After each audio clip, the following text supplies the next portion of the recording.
बहुत अच्छे।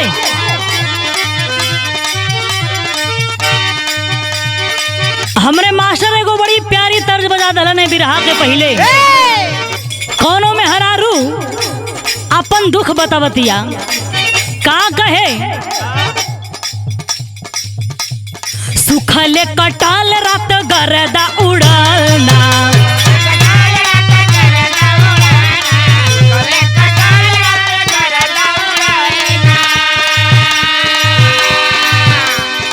मंजोगे ए शौखी मरदा मिलना,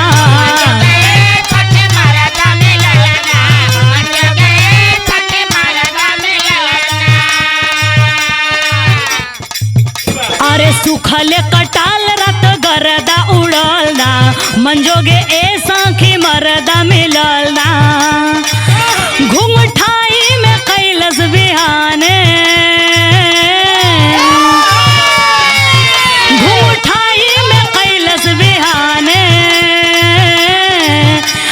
पिया मोर बहुरा है रचुमा ले बहू ना जाने, चुमा ले बहू ना जाने, पिया मोर बहुरा है रचुमा ले बहू ना जाने, चुमा ले बहू ना जाने।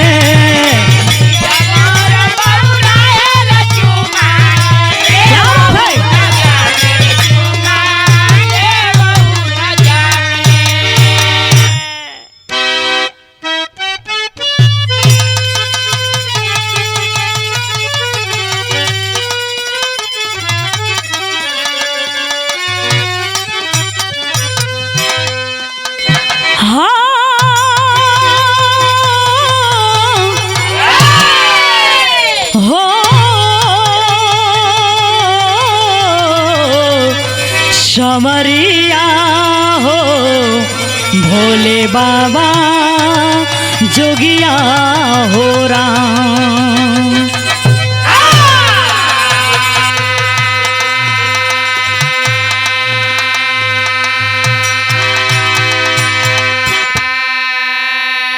अच्छा साथियों, हम बिरहा एवं भोजपुरी लोकगीत गायिका सुषमा भारती आप सभी बिरहा सुनने वाले प्रेमियों को दिल की गहराइयों से नमन और हार्दिक स्वागत, वंदन, अभिनंदन एवं धन्यवाद है कि आप लोग हम लोगों को सुन रहे हैं, प्यार, आशीर्वाद, दुलार दे रहे हैं।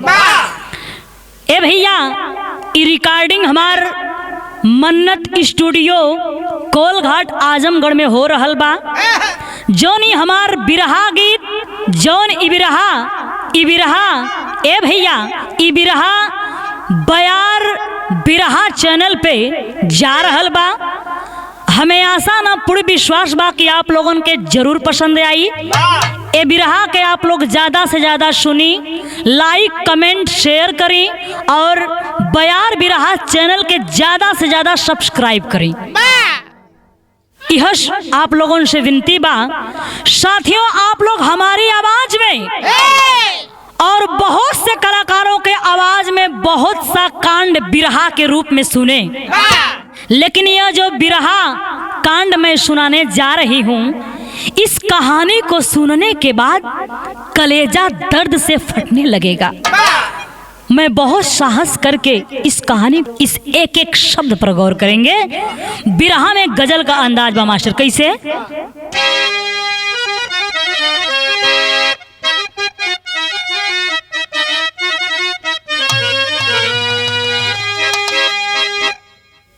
किसी आशिक ने जब एगो प्रेमी प्रेमिका के जोड़ा के देखलस अशोक लाल जी, तो ओके अपने प्रेमिका के याद आ गई। तब कहे लगल, का कहे?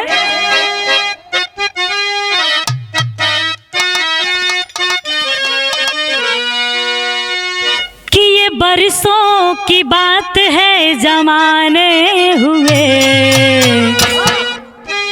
ये बरसों की बात है जमाने हुए, कभी हम भी किसी के दीवाने हुए।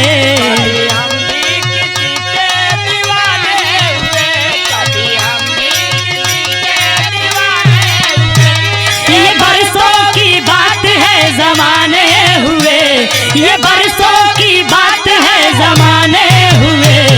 कभी हम भी किसी के दीवाने हुए।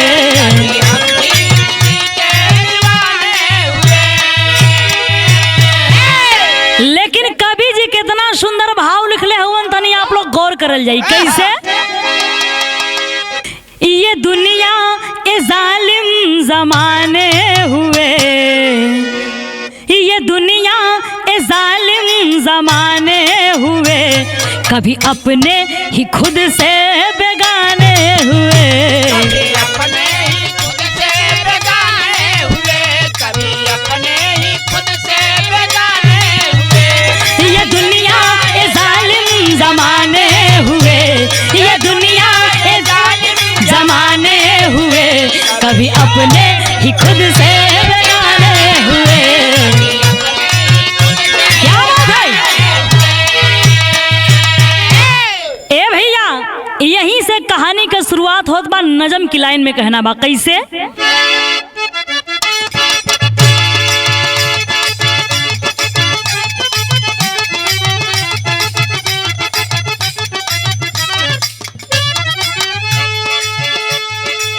दौर इससे बुरा ना जिंदगी में आएगा, दौर इससे बुरा ना जिंदगी में आएगा, मौत की नींद अपना अपनों को सुलाएगा।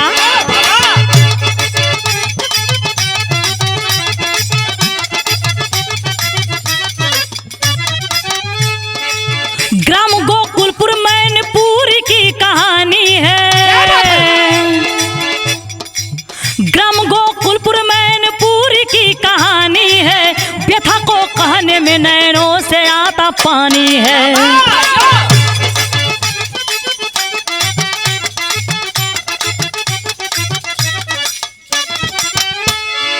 सुभाष शारदा गोकुलपुर में निवास करे, एक बेटी या 3 बेटों में उल्लास करे। 22 जून को सोनू सुमन की शादी थी, 22 जून को सोनू सुमन की शादी थी, गंगापुर की सोनी बनी शहजादी थी। जिया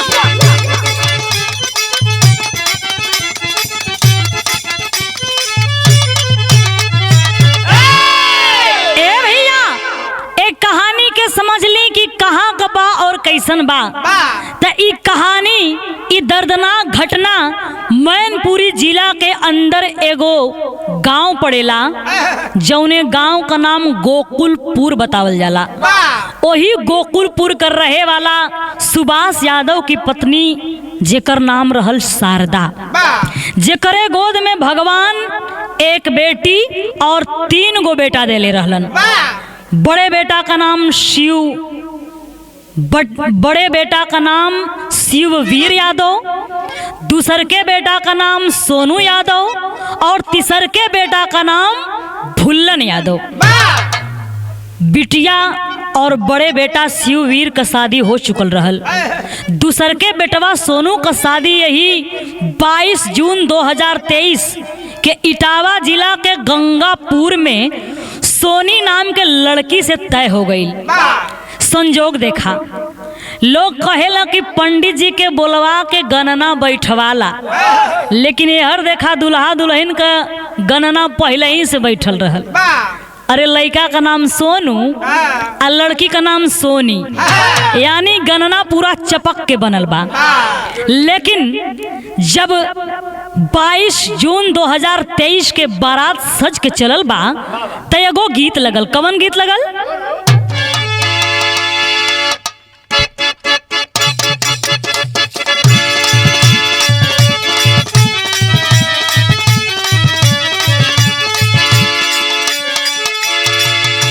ई तर्ज मार्केट में बड़ा धूम मचौले बा। कोनो लड़की एगो बाराती से कहे, कहाँ कहे?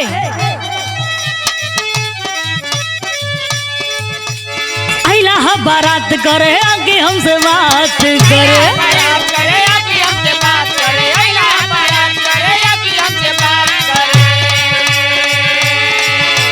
मांगे में मोबाइल नंबर लागता रहा हाथ घरे,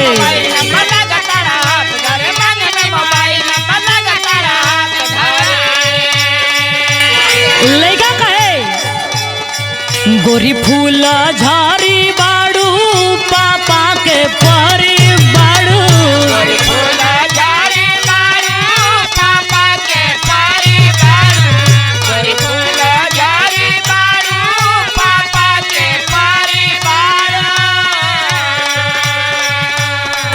गोरी फूल झारी बाड़ू पापा के परी बाड़ू लगलू पसारे तू त पाख पियर फराक वाली क्या बात है?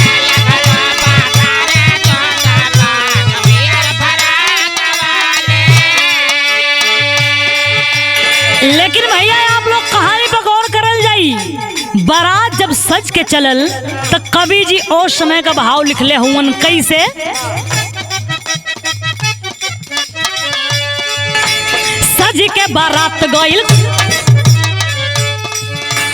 सज के बारात गइल सुघर सौगात भइल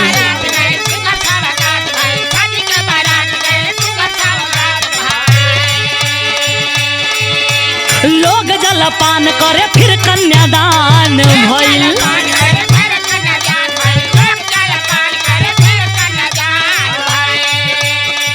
मड़वा का शोभा न्यारी सखिया सब गावे गारी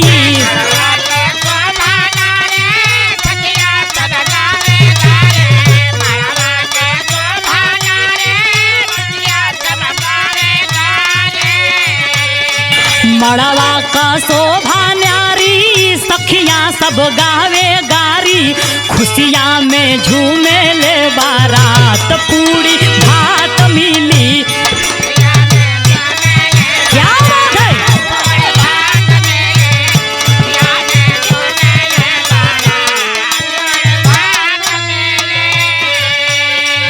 ए भैया एक और मंडप में शादी होत बा आ एक और सब बाराती खाना खात हुवन और औरत सब गारी गावतानी आ कैसे गारी गावतानी तनी आप लोग सुनल जाई कि दुल्हा का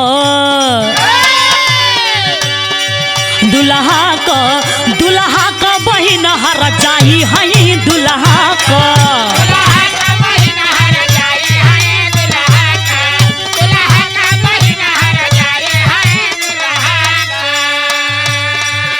समधी का बहिन हेराइल बड़ी का सोनरा के साथे पकड़ाइल बड़ी का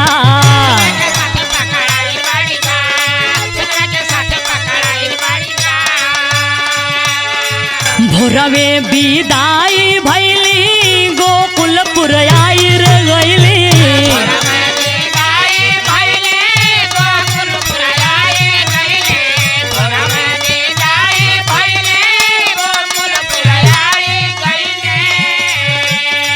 भोरवे विदाई भैली गोकुलपुर आई गइली 23 तारीख का भैली रात पूरी भात मिली क्या बात है? बहुत अच्छे।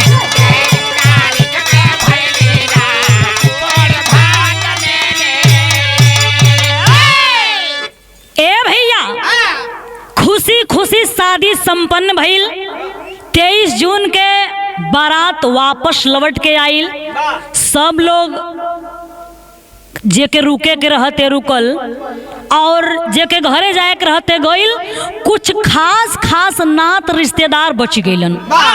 अब रात में पार्टी रखाइल डीजे मंगावल गइल आ डीजे जब बजे लगल तो वो डीजे पर पूरा परिवार नाचत बा यहाँ तक कि दुल्हा दुल्हन भी नाच रहल हुवन। अभी डांस डीजे वाला करीब रात का 12 बजे बंद भइल। जब 12 बजे बंद भइल तो लोग कहला बड़ा रात जग भइल अब चला लोगन खाना पीना खाला। ए भैया सब लोग खाना खाए बैठल बा। दुल्हा का बड़ा भाई शिववीर यादव सबके खाना खिलावत हवन और थम्सअप का बाटल लिया के सबके गिलासी में भर भर के थमावत हुवन। किला लोगन एक गिलासी मार के गर्मी के हटावा। ए भैया खाना खा के सब लोग जाके अपने अपने स्थान पर सूत गइल। दुल्हा दुल्हन जाके ऊपर छत पे सूत गइलन। धीरे धीरे जब रात का 3 बजल तब भइल का एगो गीत लगल।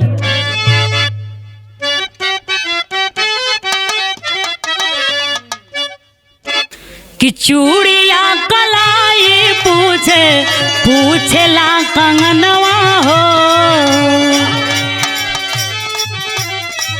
चूड़िया कलाई पूछेला कंगनवा हो, सजनवा बोला कबले अइबा, हे सजनवा बोला कबले अइबा, भावे ना सवनवा हो, सजनवा बोला कबले अइबा।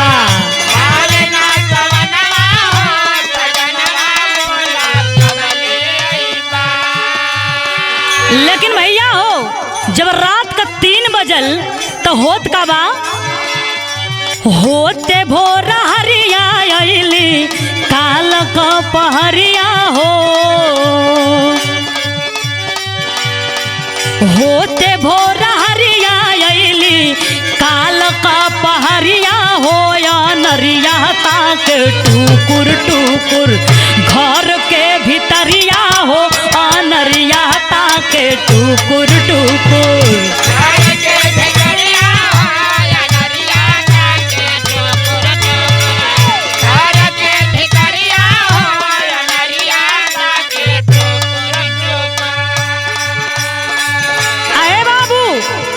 जब रात का 3 बजल वही समय दुल्हा का बड़ा भाई शिववीर यादव अपने चारपाई से उठल तो देखत बा कि पूरा परिवार गहरी नींद में सो रहल बा। तो भइल का अंतरा के लाइन में कहना बा, घड़िया बजावत रहली 3 की समैया रमा,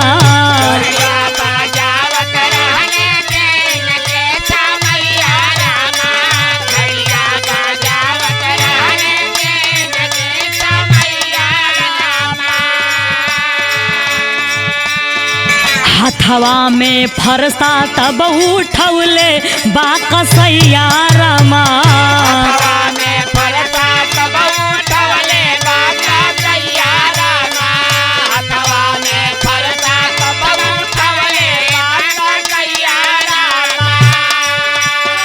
सूतल रहल सोनू सोनी एक ही से जरिया हो,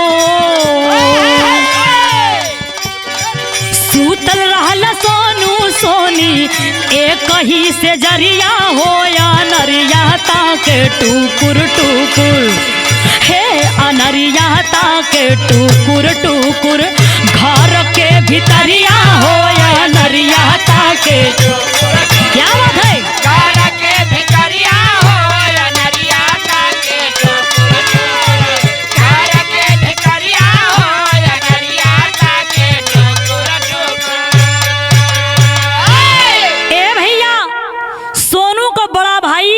शिववीर यादव हाथ में फरसा लेके और छत के ऊपर पहुंचल बा, जहां दोनों दुल्हा दुल्हन सोनू और सोनी सुतल रहलन। त कैला का गीत बदल गई।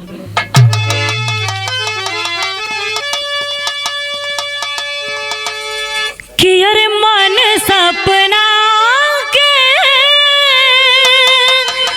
महल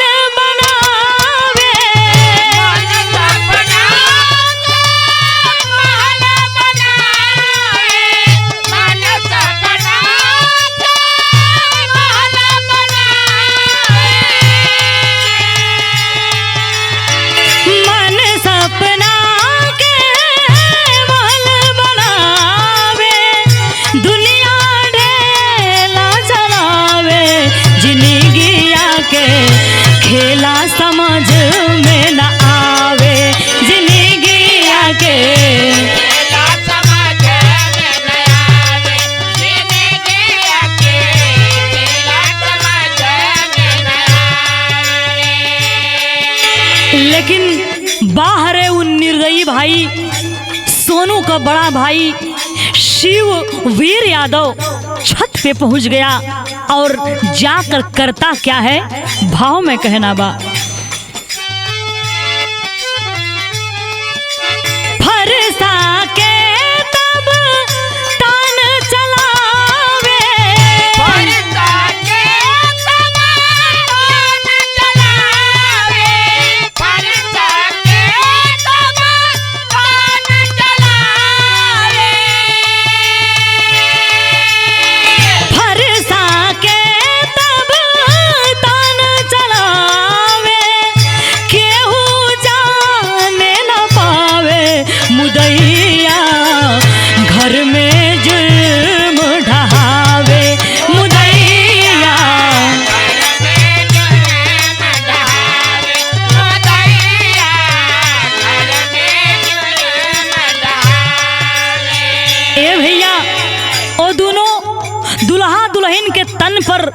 फरसा से वार करे लगल ऊ भाई शिववीर यादव। तब भइल का, हानि हानि फरसा ऐसन मारे, सर से धड़ अलगावे, हाय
बाबू सोनू और सोनी के फरसा से काट काट के कई टुकड़ा बना देहलस। छत पर पूरा खूने खून पौटल बाए बाबू। एकरे बाद का कैलस, छत से नीचे उतरल और दुआरे पर पहुंचल। जब दुआरा पे पहुंचल तो एक चारपाई पर सोनू का दोस्त दीपक और दूसरे चारपाई पर वही शिववीर का जीजा जेकर नाम सौरभ रहल, उ सुतल रहलन हो बाबू। तब भइल का, यहाँ झिझिया गीत का लाइन लगे कैसे,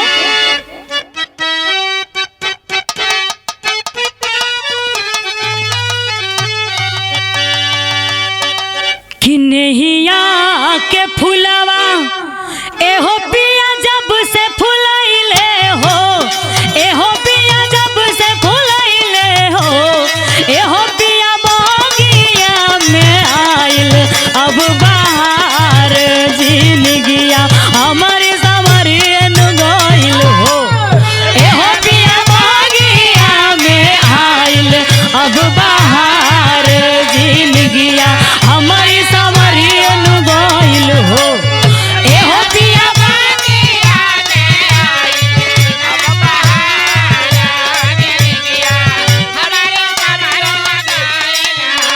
लेकिन आप लोग गौर करेंगे भाव की लाइन में कहना बाका, सुतला दुआरा वहां पर दीपक संगतिया हो, तानी तानी मरेला गड़सिया हो, एहो भैया जीजा के भी मरलस बदकार दुआरवा खुनावा पवटियन गइल हो, एहो भैया जीजा के भी मरलस बदकार दुआरवा खुनावा पवटियन गइल हो, एहो भैया जीजा के भी मरलस बदकार दुआरवा खुनावा पवटियन गइल हो। अरे बाबू बाहर उ निर्दयी देखत बा कि एक चारपाई पर सोनू का दोस्त दीपक आ बगल में जीजा सौरभ सुतल हुवन। वही खून से लथपथ फरसा से दोनों के ऊपर जोर जोर से वार करने लगल। तब तक बाबू वार कैलस फरसा से जब तक वो दोनों का सर धड़ से अलग ना हो गई। 4 हत्या कैले के बाद वो निर्दयी का दिल ना पसिजल, ओकर प्यास ना बुझल। तो एक काम और कैले बा, का कैले बा, सुतला दुआरा वहां पर भूलन बिरनवा हो, भूलन बिरनवा ओ शिववीर यादव का सबसे छोट भाई, उसको भी नहीं बख्शा बाहर नामुराद। सुतला दुआरा वहां पर भूलन बिरनवा हो, उनहु का कटे गरदनवा हो, एहो भैया लसियन का लागल बाकतार दुआरवा खुनावा पवटियन गइल गइल हो। एहो भैया लासियन का लागल बा कतार दुवरवा हुनवा पवटियन गइल हो। एहो भैया लासियन का लागल बा कतार दुवरवा हुनवा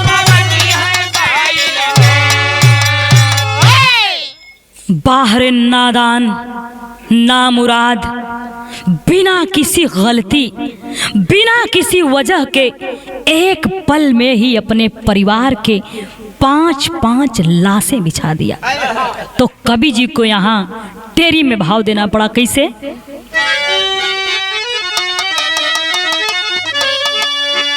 कि अरे मानवता भी शर्मिंदा हो गई हो, मानवता भी शर्मिंदा हो गई, काल के वसीभूत बहसी बन गया दरिंदा।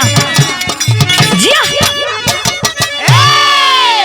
काल के वसीभूत बहसी बन गया दरिंदा, मानवता भी शर्मिंदा हो गई।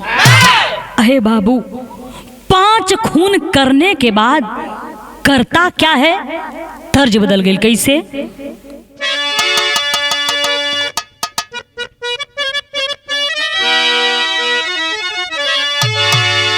ई कौनो दुल्हन अपना सैया जी के ससुरारी में बोलावतिया, नया नया गौना भइल रहे, फोन करके बोलावतिया। का कहे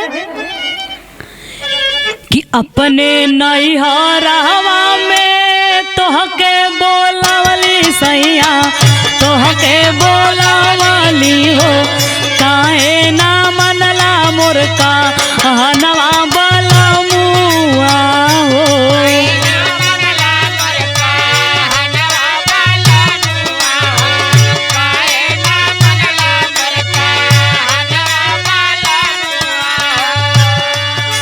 लेकिन बाबू हो, जब 5-5 लाश घर में रही तो वो घर का हालत का हो ये बाबू, तने आप लोग गौर करेंगे।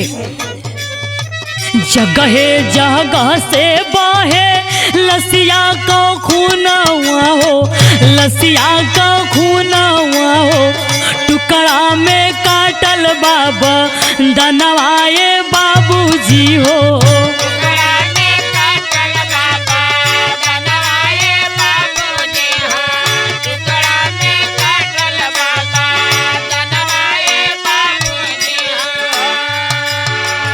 आए बाबू, ओ घर में, हर घर में लाश और लाश का खून जवन पवटल बा पूरे ऊपर से लेके नीचे तक। और फिर उन नामुराद दरिंदा नहीं मानता है और फिर करता क्या है? फरिश्ता के लेके पहुंचल घर के भीतरिया हो।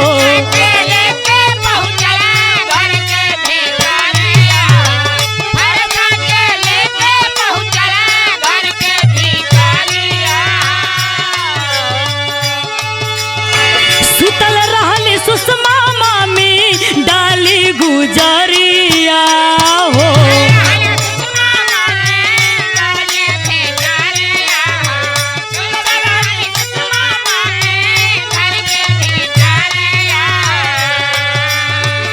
अरे बाबू, जब फरसा लेके घर के अंदर पहुंचल तो देखा था कि एक चारपाई पर शिववीर का मामी जेकर नाम सुषमा रहल और शिववीर का पत्नी जेकर नाम डॉली रहल, दोनों एक ही चारपाई पर सुतल ही बाबू।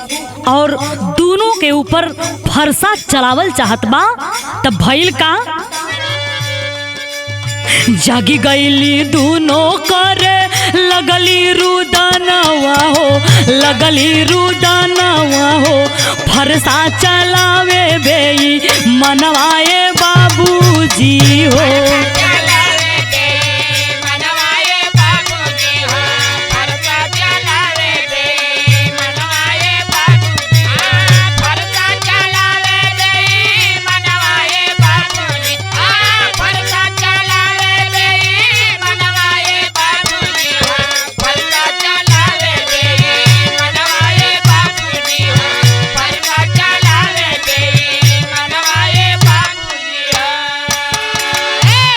अरे बाबू, जैसे ही वो दरिंदा फरसा चलावल चाहत बा, शिववीर का पत्नी, वही दरिंदा का पत्नी डॉली और मामी सुषमा का नींद खुल गई बाबू।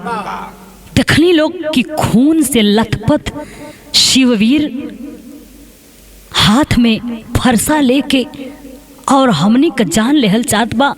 दोनों जाने बाबू चारपाई पर उठ के बैठ गईली और हाथ जोड़ के गुहार करे लगली कि हमनी का जान बख्श दा, आखिर हमनी गलती का कैले हैं, ये तू कंवर रूप बना ले बड़ा। लेकिन बाबू तब तक हरामजादा फरसा को चला देता है और वो फरसा डाली और सुषमा के न लग के जाके दीवार में लग के टकरा के टूट गई। देखिए तब तक वो निर्दयी करता क्या है, फिर दरवाजे से फावड़ा लेके आता है और दोनों के ऊपर चलाने लगता है। दोनों चिल्ला रही हैं कि बचाओ बचाओ, लेकिन नहीं मानता है। किसी के पैर पे किसी के हाथ पे चोट आती है। तब भैल का भपट की लाइन में कहना बा,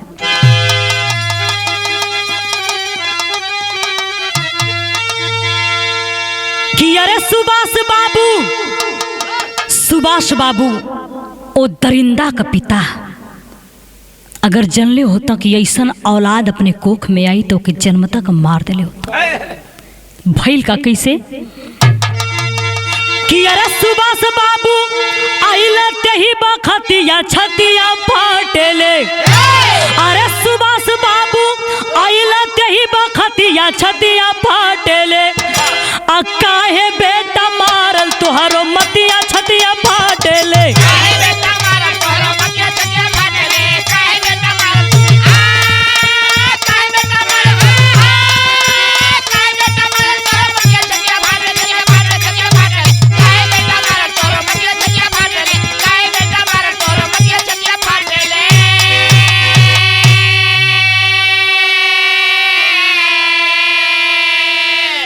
बाबू आवाज सुन के बुजुर्ग पिता सुभाष भागल घर में अलन। देखे बाबूजी, सुभाष के भी ना पता रहल कि पूरे परिवार का मौत का नीत सुना दिहले बा, यानी पूरे परिवार को मौत के घाट उतार दिया है। ये बाबू सुभाष के भी ना पता रहल बाबू। और जब आके शिववीर का पागलपन देखलन, ओकर हालत देखलन तो कलन बेटा ये का करत हवा, ये कैसन हालत बना ले बड़ा। तब तक शिववीर करता क्या है कि यार पिता के ऊपर तान के फावड़ा पापी दिया चलाई हो। हाथ कट गईल बाबूजी के आई गईली तब माई हो। अरे माई पर भी वार करे उत्पतिया छतिया फाटेले। अरे माई पर भी वार करे उत्पतिया छतिया फाटेले। आ कुलनाशक बनी गयल पंस के घटिया छतिया फाटेले।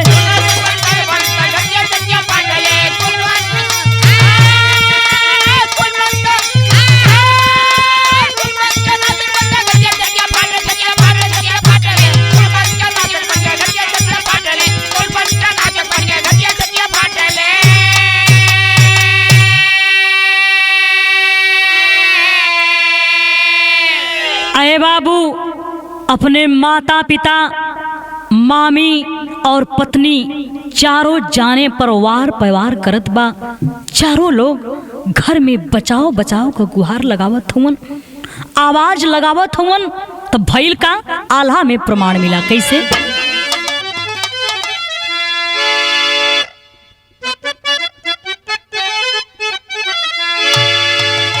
किशोर कुल के सुन के जुटला।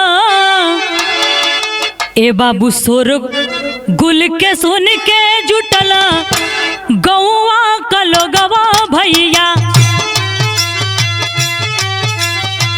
भाग के छिपल बा पापी घरवा के मझार। शौचालय से आई गईली तबले बहिनिया देखा। सजना कलास रहली दुआर पर निहार। खाई के पछाड़ गिरी गईली धरती पा भैया।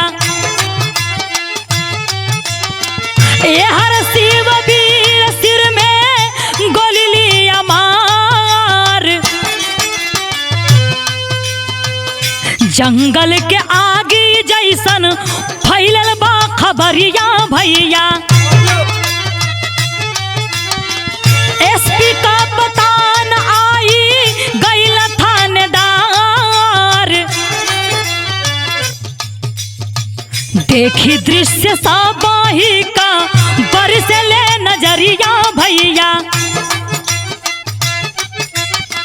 घायल लोग अइला हासा पिटल दरम्यान,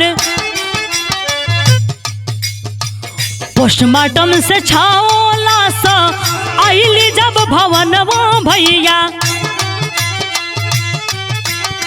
सांसद डिम्पल यादव आइली पाके समाचार,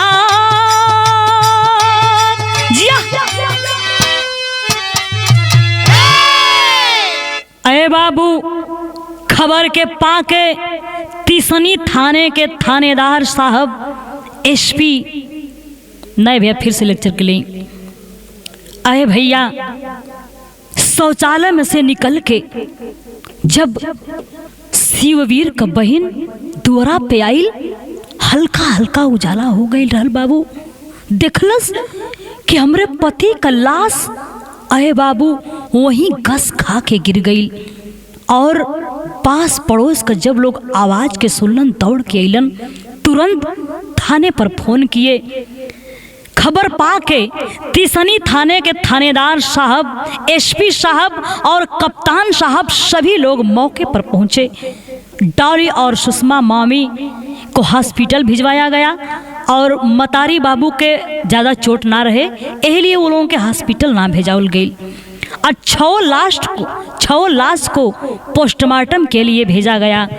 पोस्टमार्टम के बाद दीपक दोस्त का लाश, जो सोनू का दोस्त था, जो दूल्हे का दोस्त था, उसकी लाश को उसके परिवार वाले घर लेके चले गए और जीजा सौरभ की लाश उसकी बहन के ससुराल वाले लेके चले गए।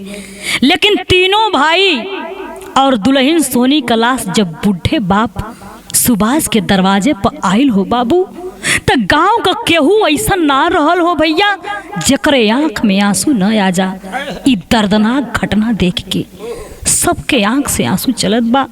ई दर्दनाक हादसा, ई दर्दनाक घटना देख के लेकिन बाबू ये खबर के पाके समाजवादी पार्टी की राष्ट्रीय अध्यक्ष माननीय अखिलेश यादव जी की धर्म पत्नी आदरणीय डिम्पल यादव मैनपुरी की सांसद हैं, जो मौके पर पहुंचती हैं।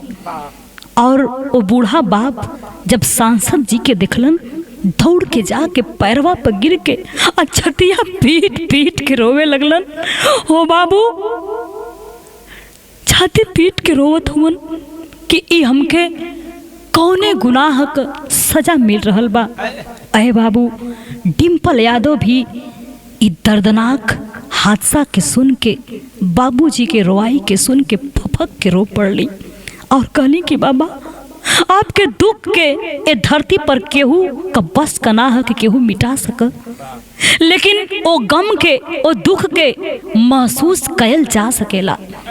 तब सांसद महोदय आदरणीय डिम्पल यादव,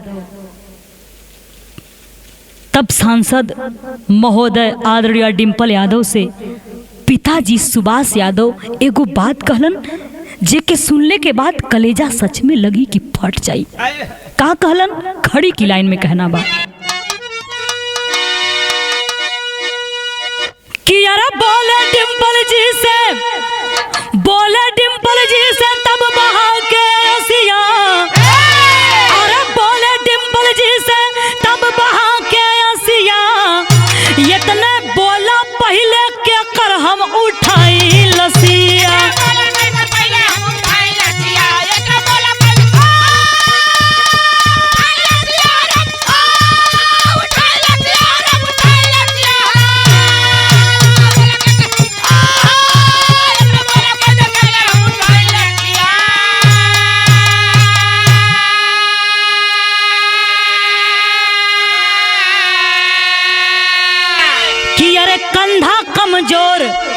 हमर आ गईल बुढ़ाई, आया का साथे 4 लाश कैसे हम उठाई।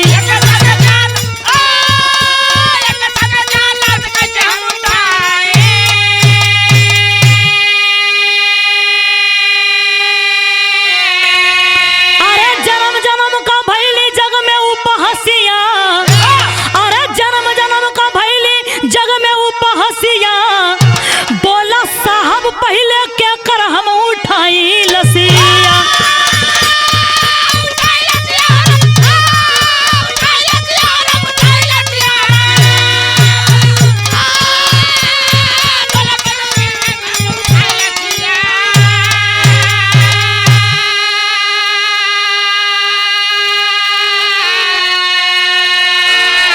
अरे बाबू, पिता सुभाष यादव रोवत हुवन कि हमार त दुनिया में उजड़ गई, अब तो हमार केहू सहारा ना बा, केहू हमके धीरज बधावे वाला ना बा, केहू ये दुनिया में हमार ना बा।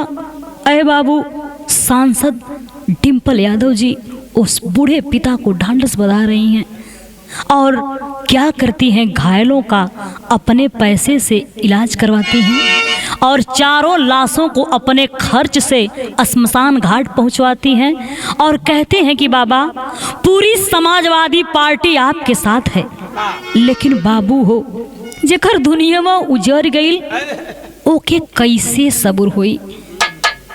यह तो आज का न्यू जनरेशन बा और ऐसी घटना क्यों हुई, ये राज का राज ही रह गया, क्योंकि ऐसी घटना को अंजाम देने वाला खुद ही अपने सिर में गोली मारकर और इस दुनिया से अलविदा हो गया। एक सच्चाई मिली कि पोस्टमार्टम रिपोर्ट से ये पता चला कि शिववीर पूरे परिवार को कोल्ड ड्रिंक के अंदर नशीला पदार्थ मिला के पिया दिया था, जौने कारण सबके नींद लग गई और वही नींद का फायदा उठा के घर के परिवार के 5 सदस्यों का हत्या कर दिलस। यही कहानी विराम लेती है लास्ट लाइन में कहना बा कि गुरु बिहारी गुरु गणेश जी डूब गए हैं गम से, स्वर्ग गए चंद्रिका कभी